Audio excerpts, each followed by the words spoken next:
누구는 돈을 벌고 누구는 잃기만 해요. 여러분들 주식 계좌 딱 열어보시죠. 그러면은 한숨 나오죠. 아, 왜 나는 항상 손해보지? 여러분들이 지금까지 돈을 잃었던 이유 진짜 알고 있습니까?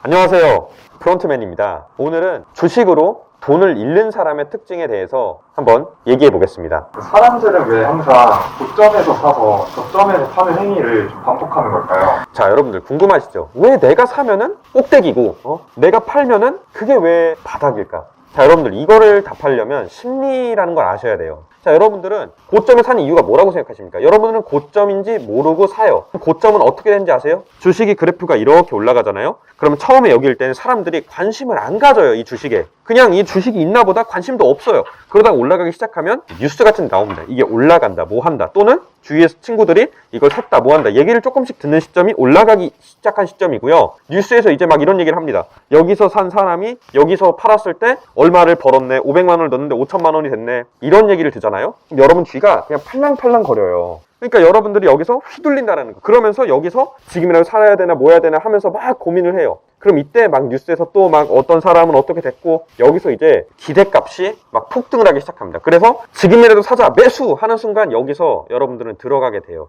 자, 그럼 여러분들이 여기서 산 이유가 뭡니까? 이만큼 올랐으니까 뭐 이만큼까지는 아니어도 한 요 정도 올라갈 거를 기대하고 사셨지 않습니까? 자, 삼성전자 옛날 차트 볼게요. 2020년 차트를 보면은 삼성전자가 되게 가격이 올라갔어요. 이제 코로나 때. 그러면서 막 10만 전자 가네, 20만 전자 가네 이렇게 샀거든요. 근데 그 고점에서 사람들이 막 들어갔어요. 아, 이제 올라간다, 이제 20만 전자 간다. 그러고 나서 훅 빠졌죠. 여러분들은 이것 때문에 그런 거예요. 고점에서 사서 물리는 이유는 이걸 보고 나서 샀기 때문에 고점에 들어간 거예요. 여러분들은 여기서 사는 게 아니고요, 여기서 사야 돼요. 여기서.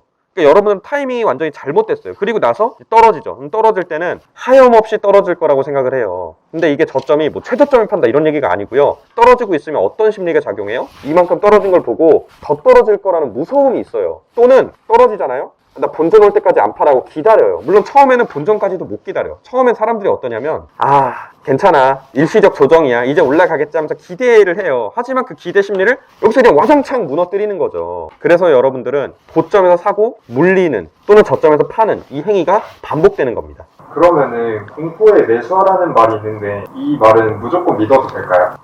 자, 여러분들 그 공포라는 거는 반은 맞고 반은 틀린 말이에요. 자, 제가 아까 얘기 드렸죠. 자, 올라갈 때는 과열돼요, 이게 투심이. 아, 진짜 갈 거야, 와 진짜 올라갈 거야, 사요. 안 된다고 했죠. 자, 그러면 떨어져요. 떨어지면 사람들 심리가 어떤지 아세요? 아, 이거 이 주식에 망했어. 주식 안 산 사람들은 커 봐, 내가 떨어지잖아, 이런 식으로 막 조롱을 하기도 하고요. 내가 산 사람은 끔찍해서 그 주식창을 열어보지도 못하고 막 시퍼래가지고 무서움을 느끼세요. 근데 공포에 매수하라라는 말은요, 다 이렇게 떨어져 나가서 사람들이 다 손절하고 나갈 때, 이때 매수를 하라는 거예요. 근데 여기서 또 잘못된 게 있어요. 자, 내가 어떤 주식이 있는데 이 주식의 가치가 별로 없어요.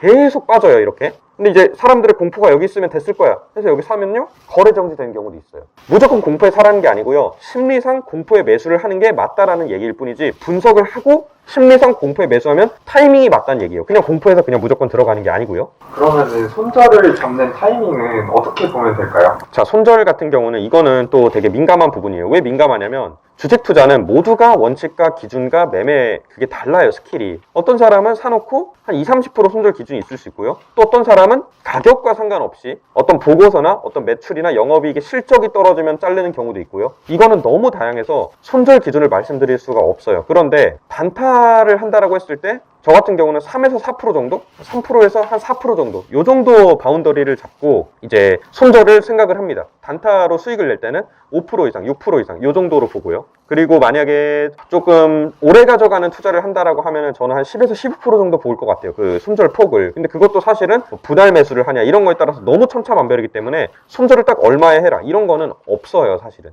그러면은 변동성에 민감한 사람들은 주식 투자를 안 하는 게 나을까요? 자, 변동성에 민감하다는 말이 무슨 얘기냐면은 그냥 계속 예민한 거예요. 가격 변동을 그냥 계속 보고 있다, 이렇게 말을 저는 해석이 돼요. 계속 보고 있는 거야. 이거 어떻게 올라갔네, 사야 되나 팔아야 되나.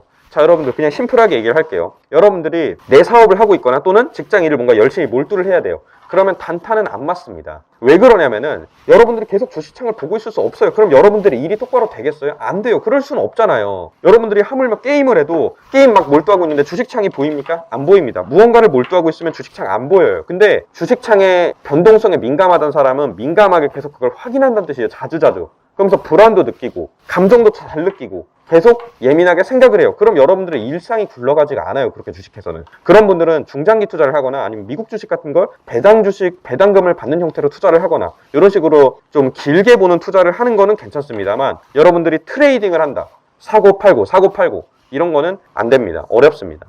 그러면은 전문가 추천 종목을 사는 거에 대해서는 어떻게 생각하시나요?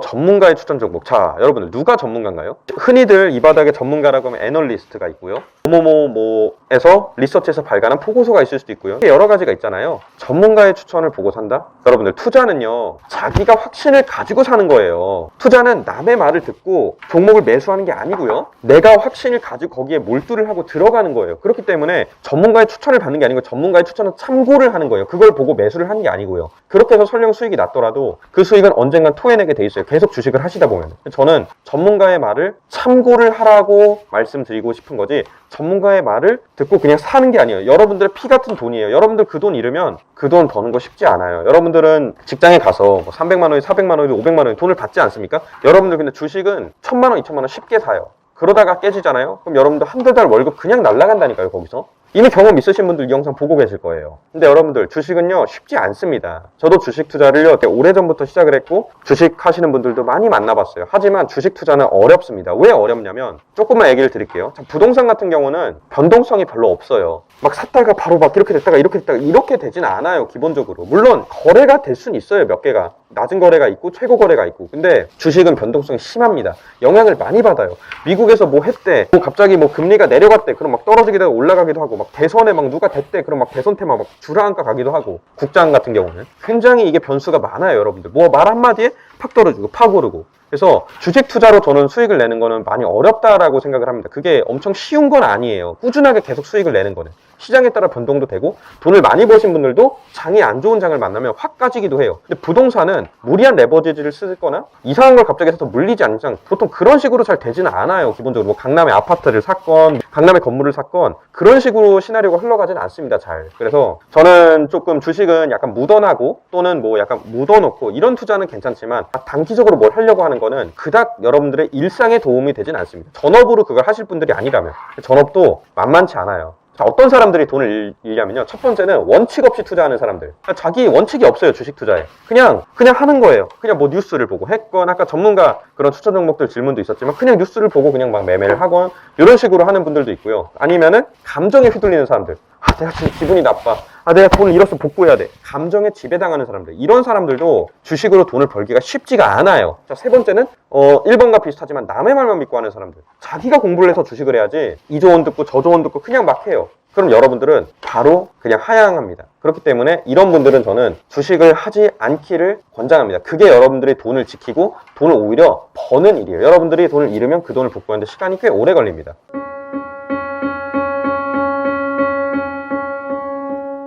자, 제가 지금까지 투자도 저는 또 오래 했어요. 저는 투자만 지금 12년 했고요. 그 다음에 사업도 지금 제가 연차로는 제가 9년 차거든요. 제가 이렇게 자본주의 시장에서 살아남기 위해서 했던 투자, 사업에 대해서 정말 저의 어떤 노하우, 경험들, 그리고 꿀팁들을 아낌없이 좀 유튜브에서 말할 예정이니까 구독을 꼭 해놔주세요. 이거 영상 끄시면 여러분들 이거 알고리즘에 다시 안 나타날 수 있거든요. 그렇기 때문에 여러분들은 구독을 꼭 눌러주시고 다음 영상 꼭 참고하셔서 이 자본주의 혹독한 이 시장에서, 이 게임에서 살아남으시길 바라겠습니다. 자, 지금까지 자본주의 게임의 프론트맨이었습니다.